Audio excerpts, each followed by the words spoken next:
ବଙ୍ଗୋପସାଗରରେ ସୃଷ୍ଟି ହେବାକୁ ଯାଉଛି ଚଳିତ ବର୍ଷର ବାତ୍ୟା ବା ପ୍ରଥମ ବାତ୍ୟା। ଏହାର ପ୍ରଭାବ ସିଧାସଳଖ ଓଡ଼ିଶା ଉପରେ ପଡ଼ିବ ବୋଲି ଜିଏଫଏସ୍ ମଡେଲର ବଡ଼ ଆକଳନ। ନମସ୍କାର ଦର୍ଶକ ବନ୍ଧୁ, ଆଜିର ପାଣିପାଗ ଖବରକୁ ଆପଣଙ୍କୁ ସ୍ୱାଗତ। ଦର୍ଶକ ବନ୍ଧୁ, ବଙ୍ଗୋପସାଗରରେ ସୃଷ୍ଟି ହେବାକୁ ଯାଉଛି ବାତ୍ୟା।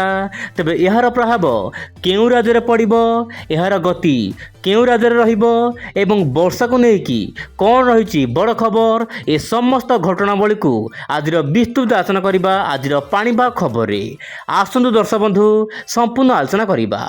ଦର୍ଶକ ବନ୍ଧୁ, ଆପଣ ମୋବାଇଲ ସ୍କ୍ରିନରେ ଦେଖନ୍ତୁ ଆପଣଙ୍କର ବର୍ତ୍ତମାନ ସମୟରେ ଦକ୍ଷିଣ ଭାରତ ସହିତ ପଶ୍ଚିମ ଭାରତର ଅନେକ ସ୍ଥାନରେ ମୂଷଳ ଧାରାରେ ବର୍ଷା ଜନଜୀବନ ଅସ୍ତବ୍ୟସ୍ତ କରୁଛି। ଏହି ସମୟ ମଧ୍ୟରେ ବାତ୍ୟା ମଧ୍ୟ ବଙ୍ଗୋପସାଗରରେ ସୃଷ୍ଟି ହୋଇପାରେ। ତେବେ ଦର୍ଶକ ବନ୍ଧୁ, ପାଣିପାଗର ସୂଚନା ଦେଇଛି ଆଗାମୀ 2 ସପ୍ତାହ ପର୍ଯ୍ୟନ୍ତ ପୁଣି ଥରେ ଗରମ ବଢ଼ିବାରେ ମଧ୍ୟ ସମ୍ଭାବନା ରହିଛି। ତେବେ ଦର୍ଶକ ବନ୍ଧୁ, ଗରମ ତ ବଢ଼ିବ, ମଝିରେ ମଝିରେ ବର୍ଷା ମଧ୍ୟ ହେବ, କିନ୍ତୁ ବାତ୍ୟାକୁ ନେଇକି ଯାହା ରହିଛି ବଡ଼ ଖବର ଆପଣ ମୋବାଇଲ ସ୍କ୍ରିନରେ ଦେଖନ୍ତୁ। ମୁଁ ମୋବାଇଲକୁ ସ୍କ୍ରୋଲ ଡାଉନ୍ କରିବି। ତେବେ ଜିଏଫଏସ୍ ମଡେଲ କହୁଛି ବଙ୍ଗୋପସାଗରରେ ଲଘୁଚାପ ସୃଷ୍ଟି ହୋଇ ଗୋଟିଏ ବଡ଼ ବାତ୍ୟା ରୂପ ନେଇପାରେ। ମାନେ ପବନର ବେଗ ପ୍ରାୟ 150 ପାଖାପାଖି ରହିପାରେ।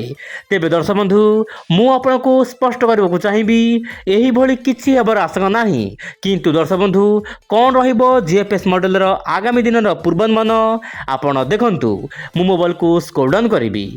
ଦକ୍ଷିଣ କେନ୍ଦ୍ର ବଙ୍ଗୋପସାଗର କିମ୍ବା ଆଣ୍ଡାମାନ ସାଗର ଆଖପାଖ ଅଞ୍ଚଳରେ ଗୋଟିଏ ଲଘୁଚାପ କେନ୍ଦ୍ର ସୃଷ୍ଟି ହେବାର ଆଶଙ୍କା ରହିଛି ଆପଣଙ୍କର 20ରୁ 21 ତାରିଖ ମଧ୍ୟରେ।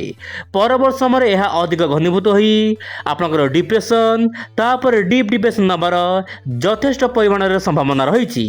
ତେବେ ଜିଏଫଏସ୍ ମଡେଲ ଏବେ ଧୀରେ ଧୀରେ ଏଗ୍ରି କରିବା ଆରମ୍ଭ କଲାଣି। ହଁ, ବଙ୍ଗୋପସାଗରରେ ଗୋଟିଏ ବାତ୍ୟା ହେବ, କିନ୍ତୁ ଇସିଏମ୍ଡବ୍ଲ୍ୟୁଏଫ୍ ମଡେଲ ବର୍ତ୍ତମାନ ପରିସ୍ଥିତିରେ କୌଣସି ବାତ୍ୟାକୁ ନେଇ ପୂର୍ବାନୁମାନ ଜାରି କରିନାହିଁ। କିନ୍ତୁ ଦର୍ଶକ ବନ୍ଧୁ, ମୋର ପର୍ସନାଲ ମତ ହେଉଛି ଇସିଏମ୍ଡବ୍ଲ୍ୟୁଏଫ୍ ମଡେଲ ବହୁ ଜଲ୍ଦି ମଧ୍ୟ ବାତ୍ୟା ଆକଳନ କରିପାରେ। ଆପଣ ମୋବାଇଲ ସ୍କ୍ରିନ୍ ଦେଖନ୍ତୁ। ଜିଏଫଏସ୍ ମଡେଲ ଲଗାତାର ଇଣ୍ଡିକେସନ୍ ଦେଉଛି ବର୍ତ୍ତମାନ ସମୟରେ ଯାହା ଅପଡେଟ୍ ଆସୁଛି ଆପଣ ଦେଖନ୍ତୁ। ଉତ୍ତର ପଶ୍ଚିମ ଦିଗକୁ ଯାଇ ସିଧାସଳଖ ଉତ୍ତର ପୂର୍ବ ଦିଗକୁ ଯିବ, ତାପରେ ଦିଗ ପରିବର୍ତ୍ତନ କରିବ। ଦର୍ଶକ ବନ୍ଧୁ, ଦିଗ ପରିବର୍ତ୍ତନ କରିକି ଆପଣଙ୍କର ଓଡ଼ିଶାର ଅତି ନିକଟତର ହୋଇ ଓଡ଼ିଶା ଭିତରେ ଛୁଇଁବ ବା ଓଡ଼ିଶାର ସ୍ଥଳଭାଗ ଛୁଇଁବ। କାହିଁକି ଛୁଇଁବ? କାରଣ ସେହି ସମୟ ମଧ୍ୟରେ ମିଆଁମାରର ଉପକୂଳରେ ଗୋଟିଏ ହାଇ ପ୍ରେସର ଜୋନ୍ ସୃଷ୍ଟି ହେବ, ଯାହା ପାଇଁ କି ବାତ୍ୟାକୁ ଓଡ଼ିଶା ଆଡ଼େ ନେବାକୁ ସହାୟକ ହେବ। ଆପଣ ମୋବାଇଲ ସ୍କ୍ରିନ୍ ଦେଖନ୍ତୁ ଆପଣଙ୍କର ବାତ୍ୟାର ପ୍ରେସର ପ୍ରାୟ 964ରୁ 970 ଭିତରେ ରହିବ, ଯାହା ପାଇଁ କି ବାତ୍ୟା ଅଧିକ ଘନୀଭୂତ ହୋଇପାରେ। ତେବେ ଦର୍ଶକ ବନ୍ଧୁ, ବର୍ତ୍ତମାନ ପରିସ୍ଥିତିରେ ଯଦି ଜିଏଫଏସ୍ ମଡେଲର ଆକଳନ ସଠିକ୍ ହୁଏ, ତାହେଲେ ଦର୍ଶକ ବନ୍ଧୁ ପୁରୀରୁ ନେଇକି ପାରାଦୀପ ପର୍ଯ୍ୟନ୍ତ ମୂଷଳ ଧାରାରେ ବର୍ଷା ହେବା ସହିତ ପ୍ରବଳ ଝଡ଼ ପବନ ହେବାର ଆଶଙ୍କା ରହିଛି। କିନ୍ତୁ ଦର୍ଶକ ବନ୍ଧୁ, ଆମେ ଅପେକ୍ଷା କରିବାକୁ ପଡ଼ିବ ଆଇଏମ୍ଡି ବା ଭାରତୀୟ ପାଣିପାଗର କ'ଣ ରହୁଛି ସଦ୍ୟତମ ବୁଲେଟିନ୍। ତେବେ ଦର୍ଶକ ବନ୍ଧୁ, ମୁଁ ଆପଣଙ୍କ ସାମ୍ନାରେ କିଛି ଚିତ୍ର ରଖିଛି, ଆପଣ ଦେଖନ୍ତୁ।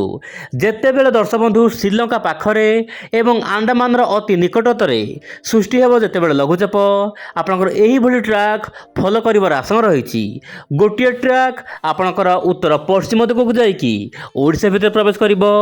ସେହିପରି ଦର୍ଶକ ବନ୍ଧୁ ଦ୍ୱିତୀୟ ନମ୍ବର ଟ୍ରାକ୍ଟି ମଧ୍ୟ ସାମାନ୍ୟ ମିଆଁମାର ଆଡ଼କୁ ଯିବ, କିନ୍ତୁ ମିଆଁମାର ପାଖରେ ସାମାନ୍ୟ ହାଇ ପ୍ରେସର ଜୋନ୍ ସୃଷ୍ଟି ହେବାର ଆଶଙ୍କା ରହିଛି, ଯାହା ପାଇଁ କି ଏହା ଉତ୍ତର ପୂର୍ବ ଦିଗକୁ ଯାଉଥିବ, ଏହାକୁ ସାମାନ୍ୟ ଠେଲି ଉତ୍ତର ପଶ୍ଚିମ ଦିଗକୁ ଯିବାର ଆଶଙ୍କା ରହିଛି, ଯାହା ପାଇଁ କି ଆପଣଙ୍କର ଓଡ଼ିଶା କିମ୍ବା ପଶ୍ଚିମବଙ୍ଗର କୌଣସି ଏକ ସ୍ଥାନରେ ଲ୍ୟାଣ୍ଡଫଲ୍ କରିପାରେ। ତେବେ ଦର୍ଶକ ବନ୍ଧୁ, ତା ସହିତ ଆପଣ ଏଇ ତୃତୀୟ ନମ୍ବର ଟ୍ରାକ୍ ଦେଖନ୍ତୁ, ଯାହା ଇସିଏମ୍ଡବ୍ଲ୍ୟୁଏଫ୍ ମଡେଲ କହୁଛି ବାତ୍ୟା ବା କୌଣସି ବଡ଼ ଲଘୁଚାପ ହେଲେ ସିଧାସଳଖ ମିଆଁମାର ଭିତରେ ପ୍ରବେଶ କରିବ। କିନ୍ତୁ ଦର୍ଶକ ବନ୍ଧୁ, ମିଆଁମାର ଭିତରେ ପ୍ରବେଶ କରିବାର ଆଶଙ୍କା ବର୍ତ୍ତମାନ ସୁଦ୍ଧା ଦେଖାଯାଉନାହିଁ, ଯାହା ଜଣାପଡ଼ୁଛି ଗତି ଭିତରୁ। ତେବେ ଦର୍ଶକ ବନ୍ଧୁ, ବର୍ତ୍ତମାନ ସମୟରେ ଆପଣ ଦେଖନ୍ତୁ ଇସିଏମ୍ଡବ୍ଲ୍ୟୁଏଫ୍ ମଡେଲର ବଡ଼ ମେମ୍ବର ହେଉଛି ଏଆଇର ଇସିଏଆଇଏଫଏସ୍। ଏହି ମଡେଲ ଲଗାତାର ଇଣ୍ଡିକେସନ୍ ଦେଉଛି କି बंगोपसागर रे गोटे स्ट्रंग सिस्टम हम माने बड़ बात्या है दर्शक बंधु एवं यही बात्या आपंकर ओडिशा आड़ को जीवार आशंका रही। ओडिशा पश्चिमबंगर कौन भी स्थान में लैंडफॉल करें। आपड़ देखु श्रीलंकार अति पाखरे लघुचाप सृष्टि हो परवर्त समय पूरा उत्तर पश्चिम दिगरे गति कर सीधा सीधा जीव एवं आपण से समय मध्य आरब सागर समस्त वायु बंगोपसागर समस्त वायु ता सहित प्रशांत महासागर मध्य वायु आसब जहाँपाई कि बंगोपसागर लघुचाप को अधिक घनीभूत हो गोटे बड़ बात्या आकार नब। तेज दर्शक बंधु वर्तमान समय यही भली अपडेट आग को कौन रूप नौची ताहा आमर देखिबार कथा। तेज आप चैनल सहित निश्चय पर जोड़ी रुहतु कौन अपडेट आसूची।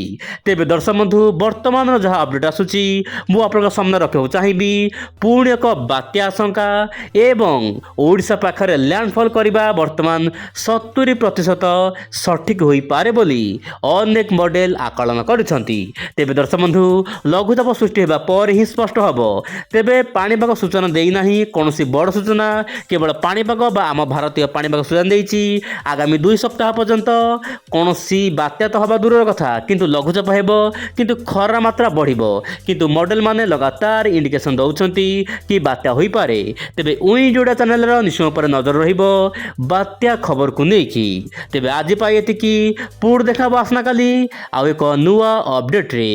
आज पाई एतिकी नमस्कार जय जगन्नाथ दर्शक बंधु।